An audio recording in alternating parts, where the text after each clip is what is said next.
Professor Dr. Slobodan Čuk.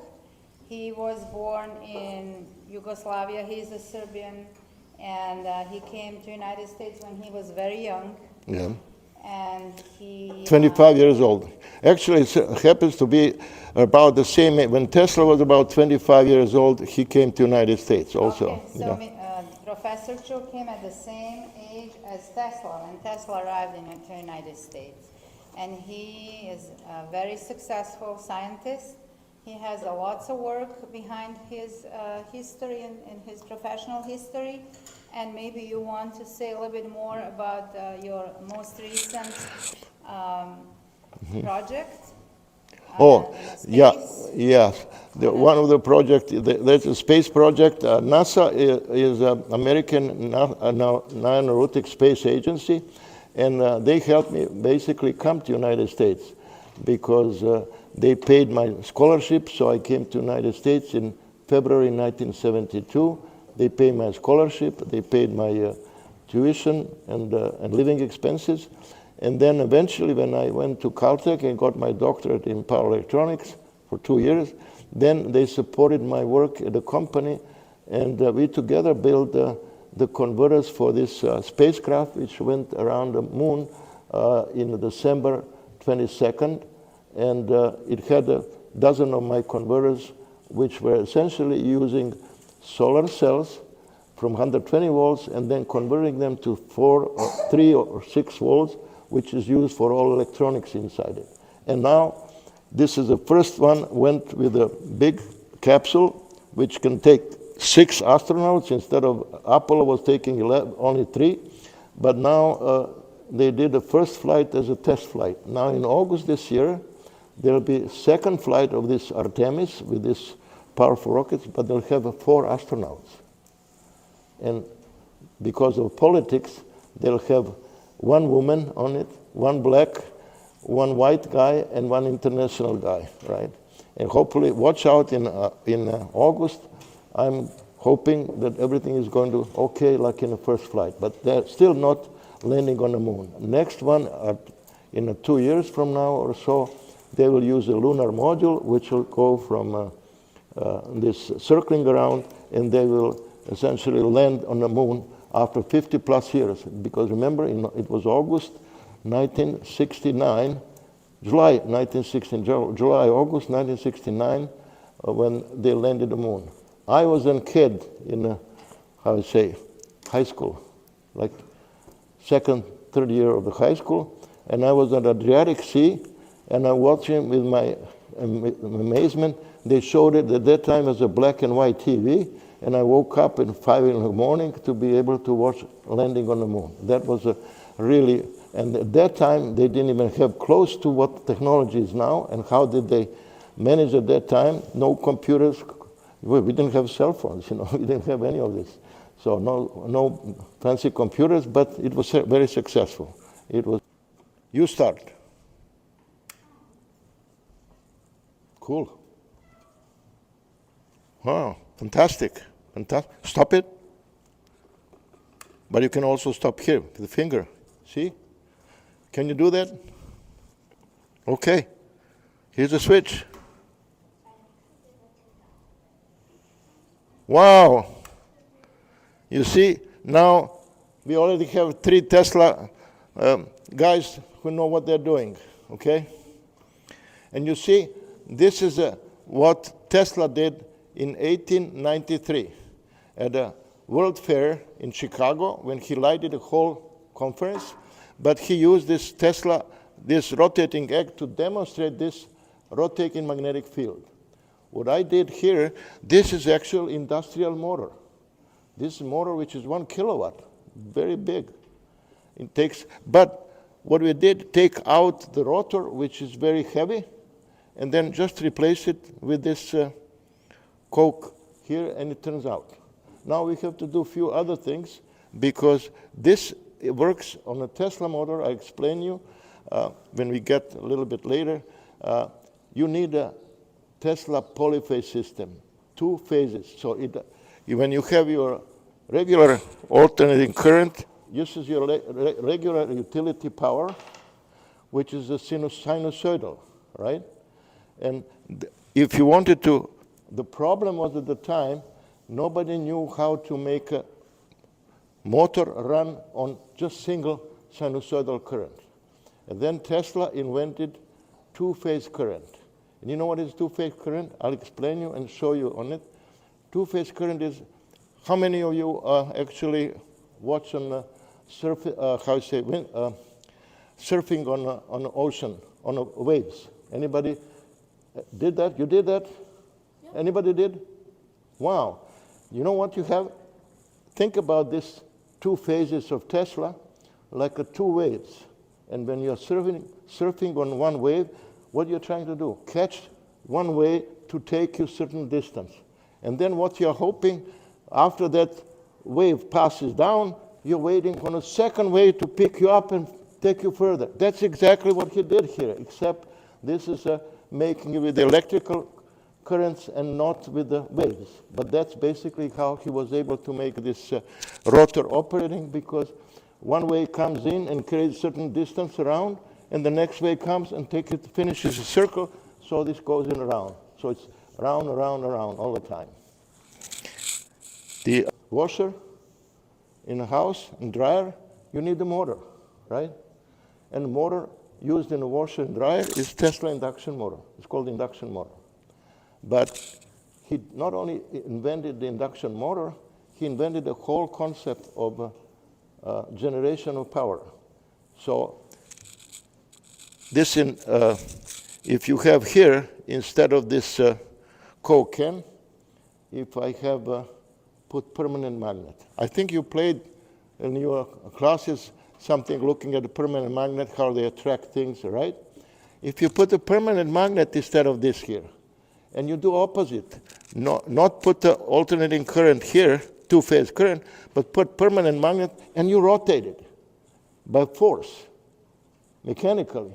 What do you produce? Then you produce this two-phase current, four-phase current. So this can work as both motors and a generator, see? And now 99% of the power in the world is produced by Tesla generators, so-called polyphase, two-phase, three-phase generator. But 99% of the power is utilized by his induction motor and synchronous motor. So he had an article, and he was very famous of making lectures, public lectures. When he did a public lecture, it was a show. He was a great showman. And when for preparing these public lectures, he only prepared some article. And when I was professor at Caltech in school teaching, I would give them their copy of his lecture, which was whole field of motors and generators, transmission of long distances. Everything was invented at that time. Is basically the same that we use it nowadays.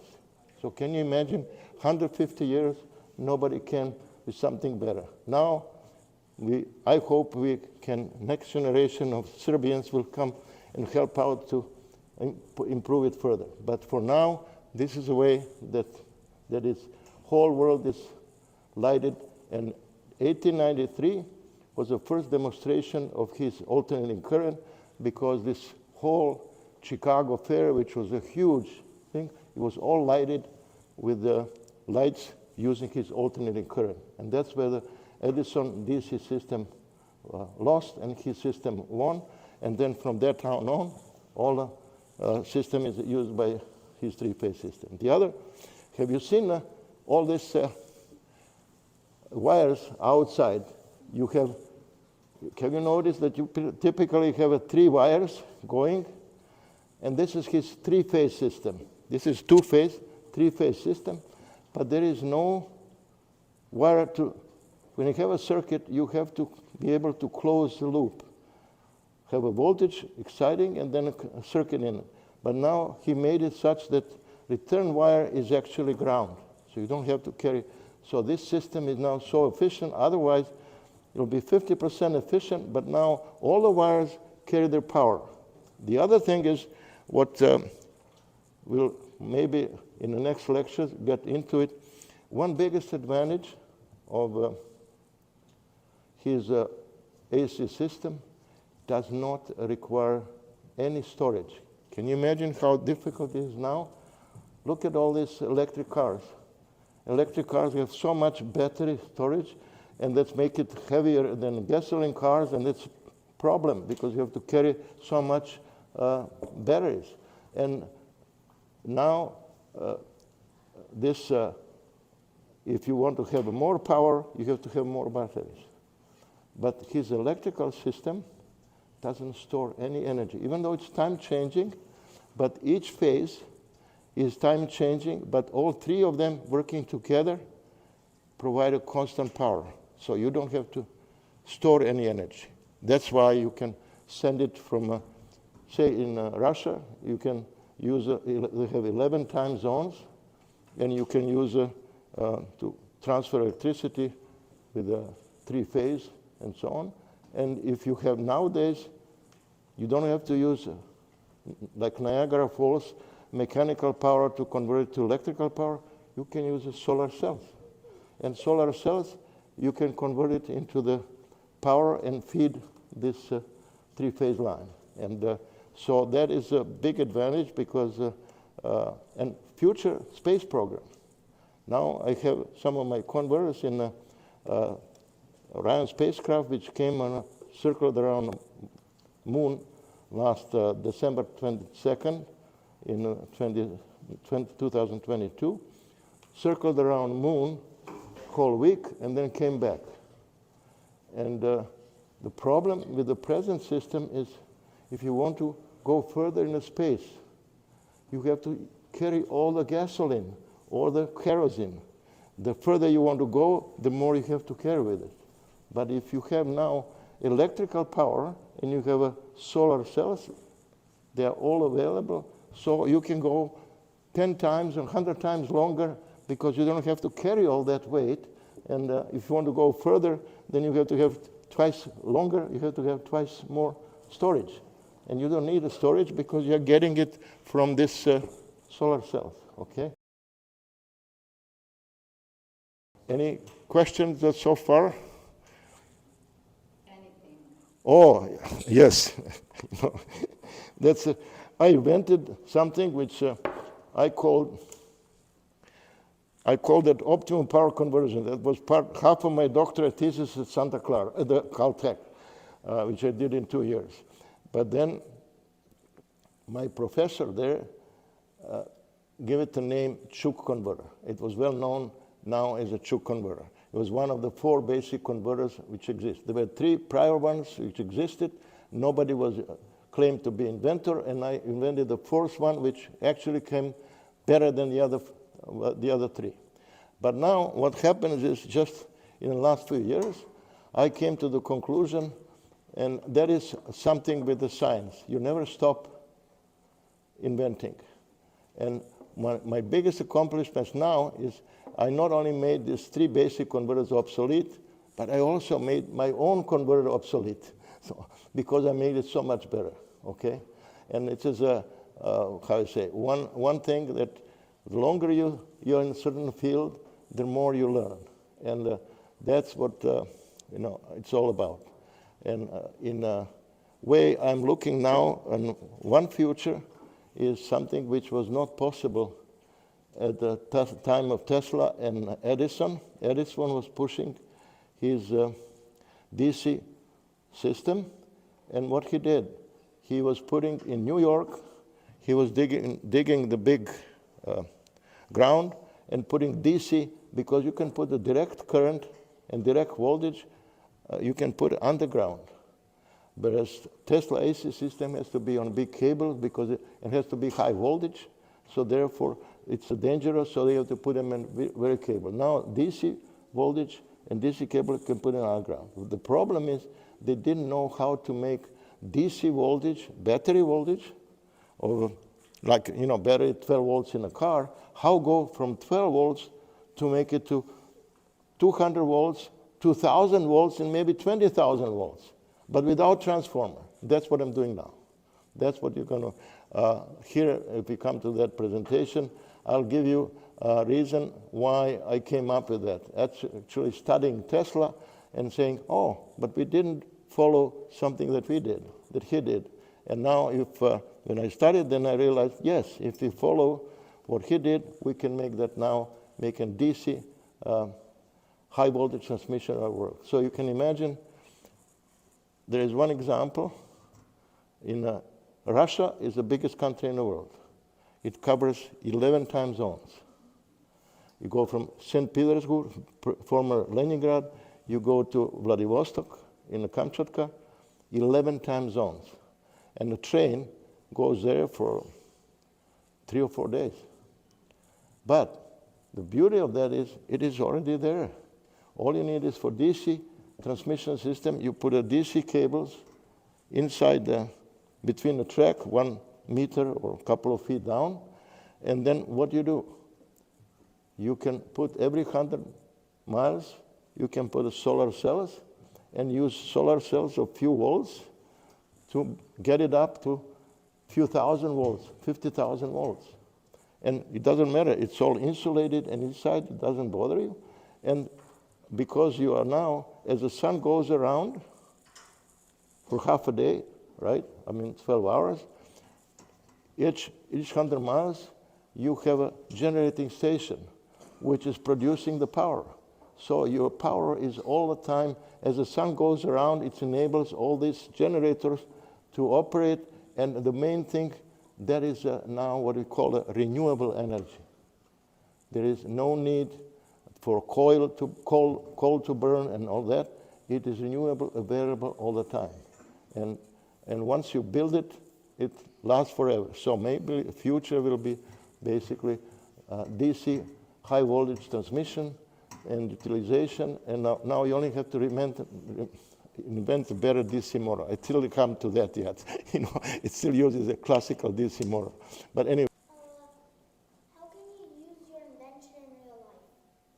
How do I use it? Say it louder. How can you use your invention in real life? How you can use your invention in real life. In a real life. Oh, it's okay. It is used in many different places. I'll give you one example in a medical field. My youngest daughter is actually a heart surgeon, and I'm working now with her, hopefully, to implement my latest high voltage DC conversion. I actually, what happened? The heart has an unusual thing. Heart can stop for 2 reasons. Just go ahead. How do you know your invention? How do I? How do you know your invention? Oh, how do I know invention? Very easy, because there is a patent system in United States and worldwide. And in order for your invention to be recognized, then you have to make application. When you make application for a patent, you are allowed to, if you get issued proof that you are the best, there is nothing like it before, you have to do 2 things. First, you have to show that anything, what they call it prior art, which exists, it doesn't even come close to what you are able to do. So you have to prove this body, which is issuing these patents, that your thing is better than anything else, right? And then once you have that, then the next thing is you have to build it and find the companies which are going to manufacture it and produce it, and then use it all over. I'm giving you one example that I had one company which was that time startup. There's a lot of need. People have so it is called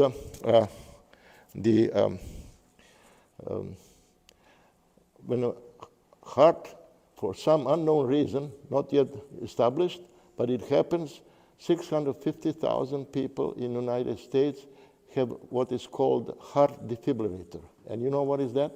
There is a special medical device which is put next to the heart to the people which are prone. The following can happen. Heart, for some reason, imagine compare it with the car. Suddenly your car starts going like crazy. Much faster, and then after doing that, it burns out and dies. So the same thing which happens in some people with the heart. The heart starts going 10 times faster.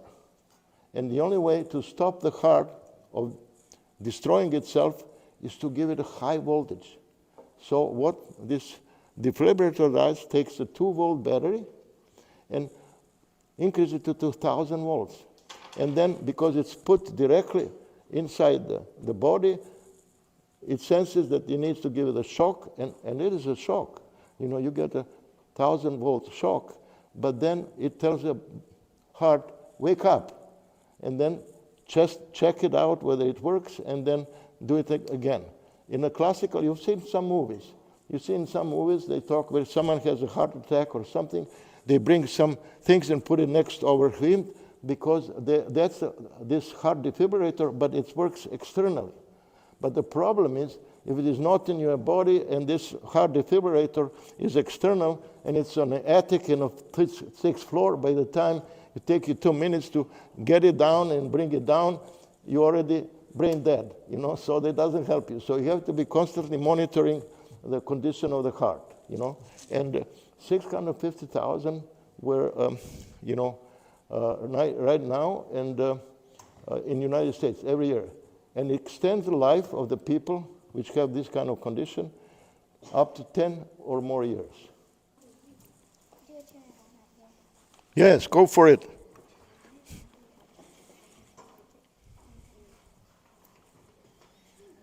Number 1.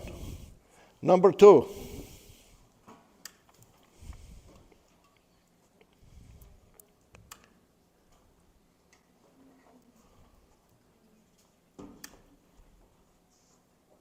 I have a question for you. You are the inventor, right? What will happen instead of this Coke if I put a plastic bottle? If I put you know, when you have a water bottle, I put a water bottle inside. Would it turn around or not? She knows. Why? Because it's not, it doesn't attract to magnets. It has to be Magnetic. non-magnetic. It has to be metal. Why? Because metal conducts the current. And now if you put anything which is not metal, it will not turn. And like in your experiment here, you have this leg. If you make this, use a plastic egg, you know, like you have plastic eggs for Easter and so on, put a plastic egg, it won't turn, you know. So that's the magic. Okay, go ahead.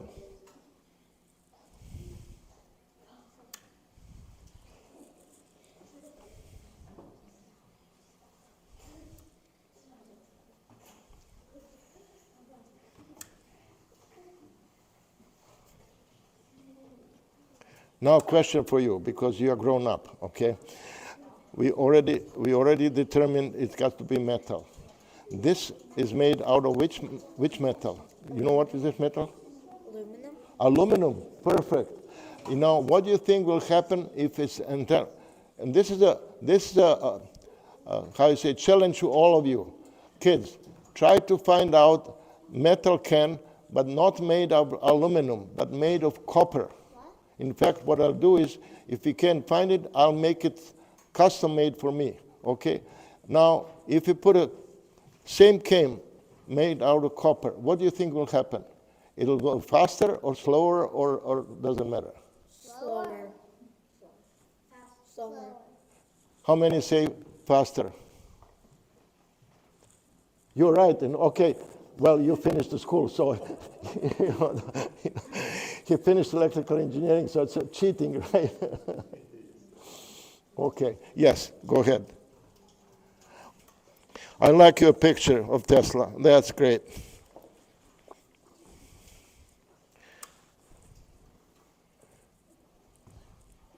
Oh, one thing to make, just a second, to make announcement. What your teacher and me are trying to do is in 2 weeks, we'll make this presentation in which you are going to attend and demonstrate your experiments. We are trying to get permanent house for your Tesla things and for your Serbian classes. So we want to get this close by, which is going to be a permanent home that you can study language. You study this reading lessons and 3 times a week and so on. So we're And hopefully by September, we hope to get a permanent place for all of you to study. And I'll come in once in a while if you invite me, right? Okay.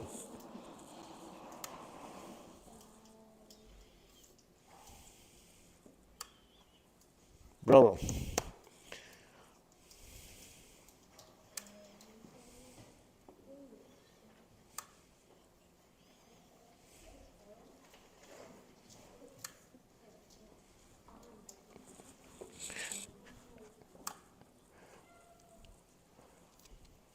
Cool.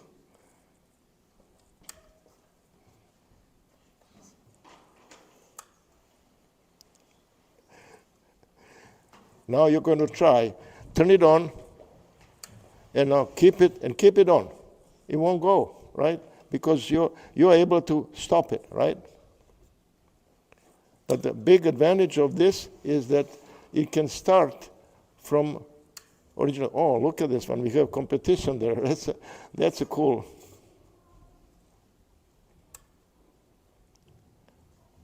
Oh, one thing I didn't tell you. Let me ask you all of this while you're still here. Let's see who can answer my question. When you turn this on, let's leave it on for a second. I want to get your estimates. How far this rotates? How fast? You see what I'm saying? We are talking rotation. Do you have in your car, when your parents drive, you have a speed in miles per kilometer, miles per hour, but you have another one which is a so-called RPM, revolutions per minute, which gives the speed of it. And revolution per minute, I want you to tell me, what do you estimate here, how fast this is rotating? Is it per second? Is it 5 seconds, 10 seconds, 50 seconds, 100 seconds? 100 per second, 100 rotation per second. What does it look like, to you? 20? 20 seconds? 20, I'm talking how many? Not sure that you say 20. So there's 20 rotations per second, right?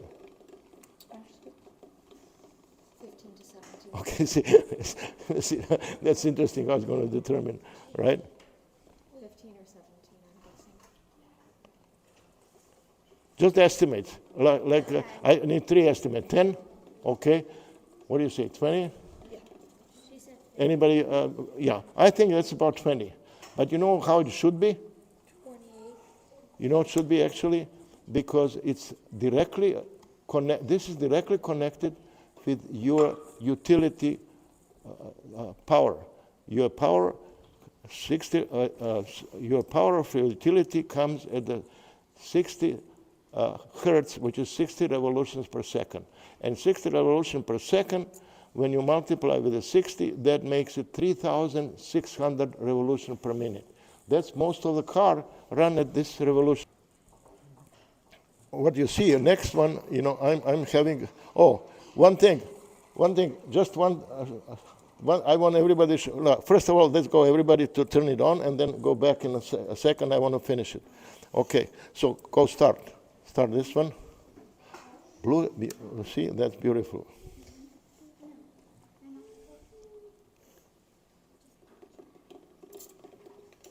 Okay, go next one. I never even did the egg. What happened? Did it run out of battery? Someone disconnected the power. You see? Did anybody touch something over there? Someone actually disconnected the power. Can we get a power connected here? See?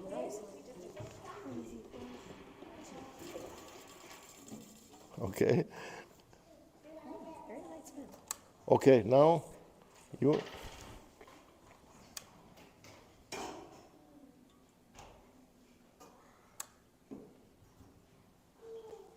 Fantastic. Last one, last but not least. Now everybody, last concluding remarks on my thing. Look at this. Fantastic. The beautiful demonstration of rotating magnetic field. Okay. Now I want you, since you're there, take this thing from which is on the top. Take it with the egg. Use it. Take egg. Take eggs. Take it. Take it. Take eggs and use this bottom. Use this bottom. Okay. Use this plate. Take the plate and put it on the side. Put this on it. It doesn't rotate. You see that? My God, what's happening? It doesn't rotate. No, you turn it around. You must stop it. Don't cheat. That's cheating, right? What it says, rotating field doesn't work outside of this box. And you know, when you come on 2 weeks from now, on the 27th, I'll show you the big toroid with the two-phase windings, and then I put it on outside, and guess what? Do you think it's going to rotate outside or not? Of course, because I asked a question. Yes, it will rotate outside, but it won't. Inside it will rotate one way, but outside it will rotate the other way. And that's another, demonstration of this particular thing. Okay?